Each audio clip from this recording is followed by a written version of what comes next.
In our last video for chapter 7 as well as for section 7.6 under solving quadratics is probably the most difficult that you'll see in the difficult problem that you'll see in the homework. Now when you first look at this you think, oh well, this is simple, it's already factored, but is the equation set to 0? So it's not, it's set to equal -7. So in this case what you're going to have to do is distribute this back out, put it in expanded form, use your properties of equality and add 7 to both sides, combine like terms, and then factor again. So it's a lot of the same stuff that we've already been doing, but you're just gonna have to do more of it within one problem. So why don't we go ahead and get started with this? So we're gonna distribute, so however you like to distribute is up to you. So I know that I'm going to have to distribute the first p to both of the terms in the second set of parentheses. So p times p is going to be p squared. P times a +3 is going to be a +3p. And then if I take my -5 times a p is going to be -5p. And then my -5 times a +3 is going to be a -15. And again, all of that is set to equal a -7.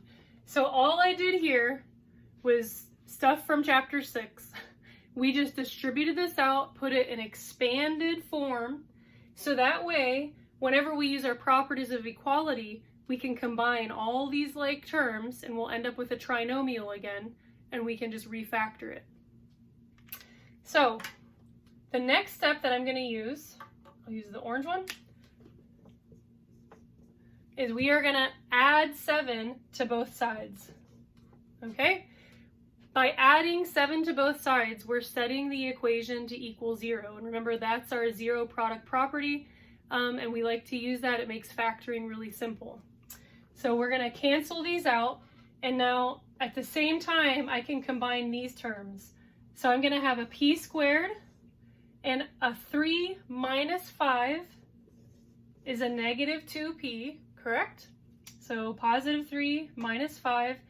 And then for our last term, we're going to have a -15 plus 7.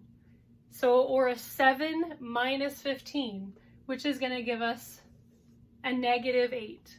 Correct? So we have, this is our new trinomial. And again, because we did that, use those properties of equality, our whole equation is set to 0 now. So our new equation is p squared minus 2p minus 8. So at this point, we can go ahead and refactor it.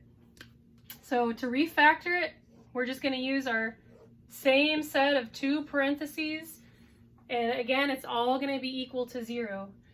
So if I look at p squared, this first term, if I take the square root of it, it'll be, both of my parentheses will start with p.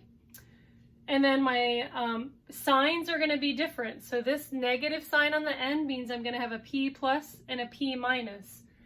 And then what I got to do is take my factor pairs of 8. So I have 1 and 8, and then I have 4 and 2. Now my goal is to get a -2. I know that 1 and 8 won't equal 2. But 2 and a 4 will somehow equal a 2. But what I want is a -2. So I'm going to do a +2 minus 4.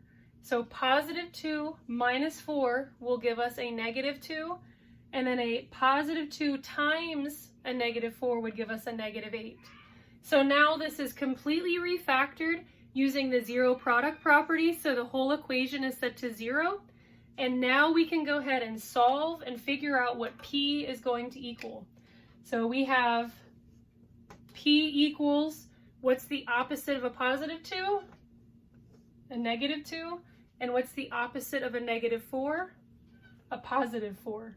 So for these, we have p equals -2 and 4. So again, if we plug that -2 here, -2 plus 2 is 0. 0 times anything will equal 0. And then the same thing if we plug in the 4. 4 minus 4 equals 0. 0 times anything is going to equal 0.